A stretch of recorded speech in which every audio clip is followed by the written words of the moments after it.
ایک مرتبہ نا کچھ بچے مدینہ منورہ میں جیسے بچوں کے کھجوروں کو پتھر مار رہے تھے، اس سے کھجوروں کو نقصان ہو رہا تھا. آپ صلی اللہ علیہ وسلم بچوں کو روک دیا، انہوں نے کہا ان کو پتھر نہیں مارو، نیچے جو کھجوریں خود گر جائیں انہیں اٹھا کر کھا لیا کرو. کیا بتایا؟ درخت کی کیا کرنی ہے؟ حفاظت کرنی ہے. درخت کیا کرنی ہے؟ حفاظت لگانی ہے. اچھا، پودے نہ ہونے کی وجہ سے آپ نے دیکھا ہوگا ہمارا موسم سرما کم ہو گیا ہے. پہلے سردیاں ہوتی تھی 4 5 مہینے، ابھی دسمبر میں بھی سردی کا پتہ ہی نہیں لگتا.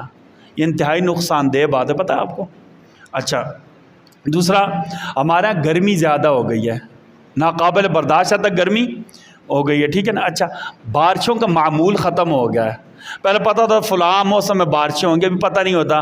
ممکن ہے ابھی مونسون ہے نا، ساون بھادر، اس میں بارشیں صحیح نہیں ہوئی ہیں جیسے ہونی چاہیے. ویسے آج بھادروں کی 2 تاریخ، یہ مہینے بھی یاد رکھا کرے نا، بچوں کو یاد کرایا کرے نا. ہاں